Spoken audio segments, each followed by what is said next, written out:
dans notre nouveau magazine UMAG. Au sommaire de l'émission, visite des coulisses de votre nouveau magazine UMAG à découvrir dorénavant chaque début du mois sur votre télé locale. L'université ouvre un observatoire du paysage, un lieu où sont regroupés des outils pour comprendre, analyser, découvrir ou redécouvrir ces paysages qui nous entourent. 2014, il y a un siècle, ce fut la Grande Guerre. UMAG vous propose une série consacrée au cimetière de 14-18, des soldats et des civils sous la terre. Et puis, il sera question d'autogestion, un thème abordé par la FUCID, l'ONG de l'université.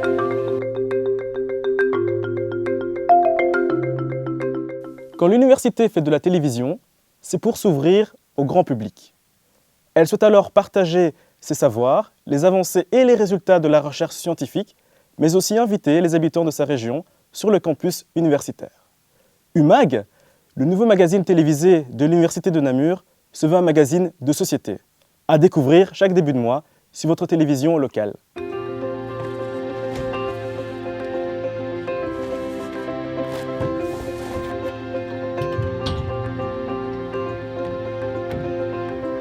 Il est bien là le nouveau magazine de société proposé par l'université de Namur.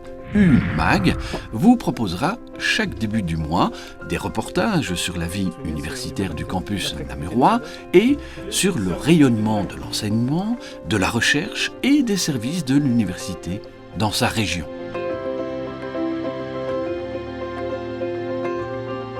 C'est Fanny et Mathieu, retenus lors d'un casting préalable, qui vous accueilleront régulièrement dans les studios de UNamur Télévision.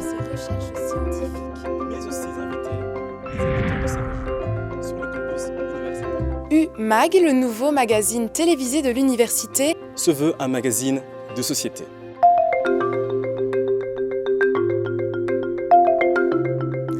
Interpréter, analyser, lire et comprendre, c'est la vocation du nouvel observatoire du paysage qui vient d'être inauguré à Folletombe, près de Gèves.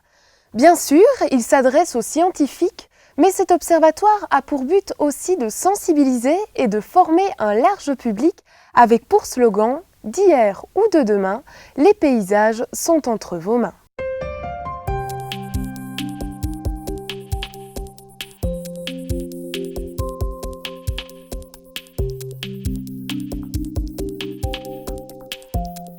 L'université de Namur a inauguré tout récemment son observatoire du paysage, un lieu original qui permet de mieux comprendre les paysages dans lesquels nous vivons.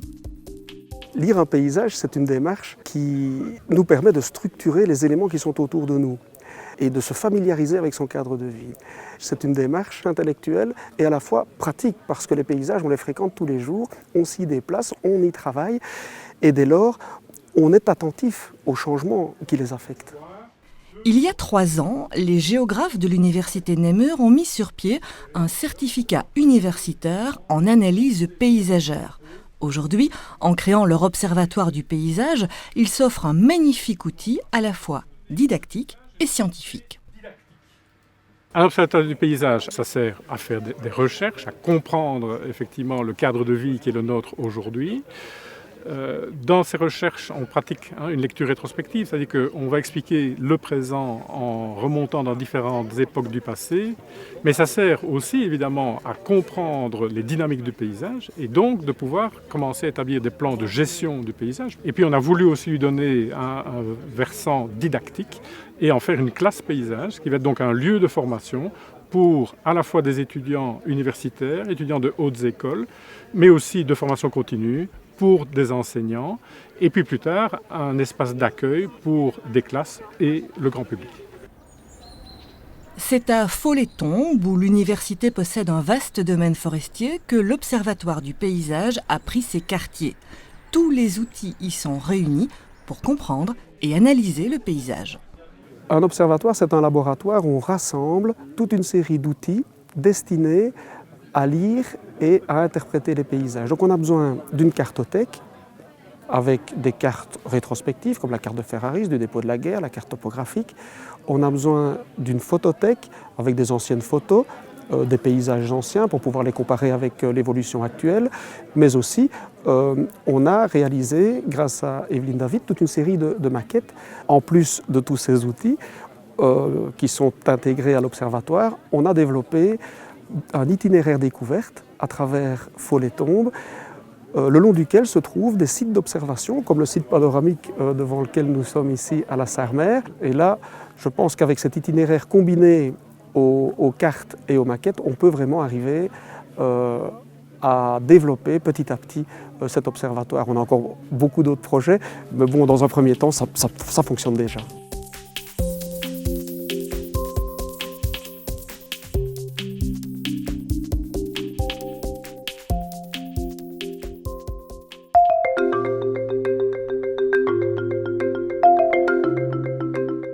« 14-18, des dates, des commémorations, des souvenirs, mais toujours des cimetières. Dans notre série des soldats et des civils sous la terre, nous vous proposons de retrouver le contexte historique souvent dramatique de ces lieux de mémoire. Aujourd'hui, en compagnie d'Axel Tixon, historien, et de Brigitte Bayonnet, institutrice, nous nous rendons au cimetière de Marchevelette sur les hauteurs du Namurois.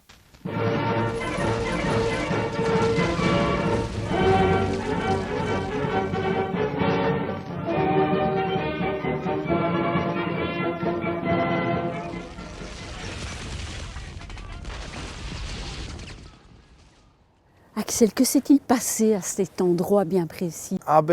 Ici, on est vraiment dans le champ de bataille en août 1914. Les Allemands ont envahi la Belgique maintenant, en tout cas à la fin du mois d'août, depuis quelques semaines. Il y a un enjeu stratégique important à Namur qui est le pont sur la Meuse, sur la Sambre. Et ce carrefour de communication est gardé par 9 forts et les armées allemandes attaquent entre le 20 et le 23 août sur un front énorme depuis Mons jusqu'à pratiquement Virton et la charnière de ce front-là est sur Namur. Marchevelette est l'endroit qui va recevoir l'attaque la plus brutale, la plus importante, avec ces fameuses pièces d'artillerie amenées par l'Allemagne qu'on connaît bien par leur nom, qui sont les fameuses Grossbertha, qui sont des canons d'un calibre énorme. Et donc ces soldats vont vivre des moments d'angoisse terribles parce qu'ils vont être littéralement assommés, ensevelis par cette puissance inédite jusque-là. Ici, on a tout un certain nombre de soldats inconnus. Pourquoi? Parce que ça a été une explosion tellement forte qu'après l'explosion, on n'a pas su les identifier. Ou alors, ce sont aussi, comme ici, des soldats qui ont été découverts assez longtemps après les combats. Par exemple, ceux-ci, leurs corps ont été découverts à Hermeton-sur-Bière, mais ils sont ensevelis ici, donc on n'a pas su les identifier. C'est le problème. Donc c'est pour ça que ce sont des soldats inconnus. On les a trouvés ici ou ailleurs, mais on les a inhumés ici ensemble pour les rassembler et les commémorer ensemble. C'est ça. Mais la moyenne d'âge aussi. C'est une moyenne d'âge relativement peu élevée. 19, 20, 25, 30 ans. Oui, ce sont de jeunes. Ici, je ne sais pas, je n'ai pas vu la tombe avant, mais voilà, Maurice Remy, il est né en 1880, il a 34 ans. Et là, je vois aussi qu'il y a un monument principal. Est-ce que vous pouvez nous expliquer? Oui, il y a un monument tout à fait particulier ici à Marchevelette. Il y a aussi un certain nombre de soldats français qui ont combattu pour la défense de Namur. Et ce monument est un monument qui évoque le souvenir des deux armées.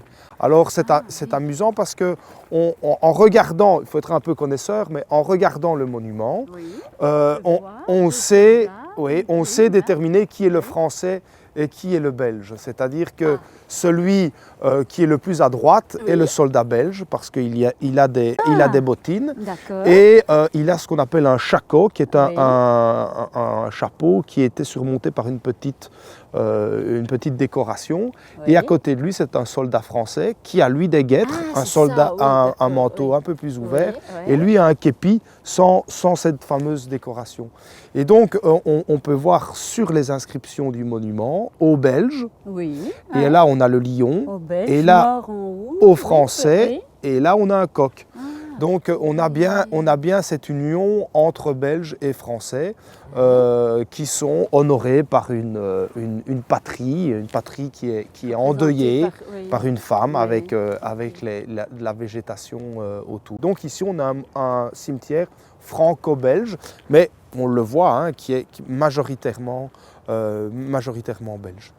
Ah ben, merci pour toutes ces infos, voilà. C'est un lieu particulièrement touchant parce qu'on est vraiment à quelques centaines de mètres des lieux où la plupart de ces jeunes garçons ont perdu la vie il y a maintenant une centaine d'années. Ah,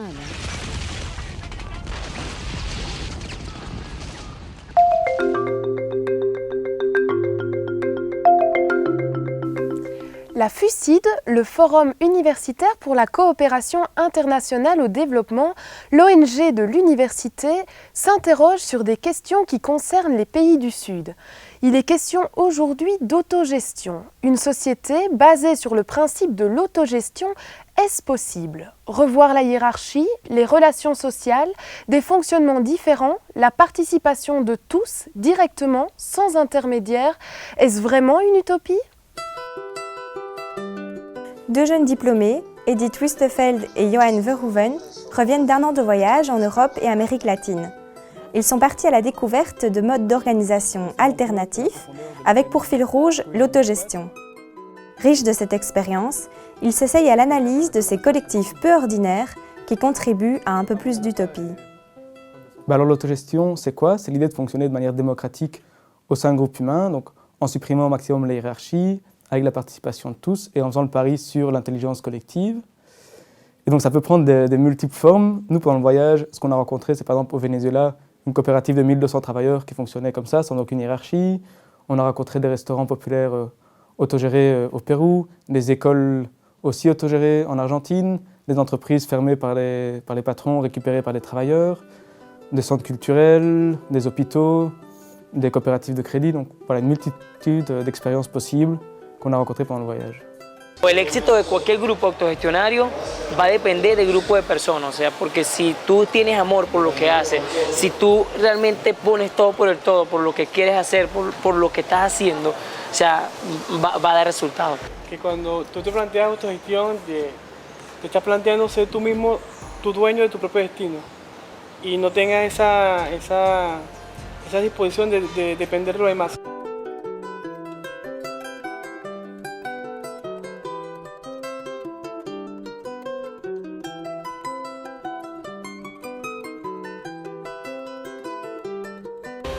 Nosotros no tenemos nadie que haga el cargo de gestión, como no hay un presidente que se dedique únicamente a ser presidente. Sin patrón, sos el artífice de tu propio destino. Sin patrón está en vos. Sin patrón no hay a quien echar la culpa. Somos nosotros los responsables de lo que llegue a ser el diario. Lo primero que tuvimos que aprender al trabajar así es que teníamos que tomar decisiones. Nosotros veníamos a trabajar a obedecer, centralmente eso. Constantemente en actividad, participar, te preguntan, te intercambian ideas, es muy rico en todos los sentidos, muy rico en vivencia, en experiencia, en imaginación. Les principales difficultés que nous on a pu voir, c'est sans doute que c'est des processus qui prennent énormément de temps, d'énergie et qu'il y a toujours des conflits qui peuvent apparaître dans ce genre d'organisation. Et je crois que pour y répondre, ce qui est sans doute important, avant tout, c'est tout ce qui est communication, du respect, rentrer dans un autre paradigme, donner du temps aussi. Donc il faut pas mal de réunions où on puisse discuter tous les problèmes. Et puis je crois que c'est important que chacun puisse maîtriser les informations, que tout le monde soit au courant de ce qui se passe au sein de la structure, et chacun ait les éléments pour pouvoir décider, participer en toute connaissance de cause. Je crois qu'en Belgique, il n'y a pas de raison que ça ne marche pas. Pourquoi est-ce qu'ici, des entreprises qui ferment ne pourraient pas être récupérées par les travailleurs? Pourquoi est-ce qu'on peut imaginer des coopératives, des centres culturels gérés de cette manière-là? Les portes sont ouvertes et je crois qu'il y a déjà des exemples concrets qui existent en Belgique qui montrent qu'on peut fonctionner d'une autre manière.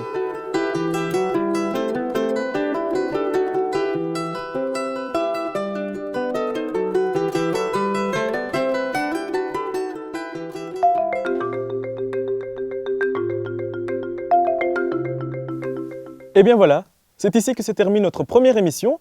Rendez-vous pour la prochaine, qui se déroulera quand, Fanny ? Eh bien Mathieu, ce sera au mois de février prochain pour un nouveau numéro où nous visiterons un autre cimetière de la guerre 14-18 et où nous dresserons un portrait d'un ancien de l'Université de Namur. Eh bien donc, merci, au revoir et à la prochaine.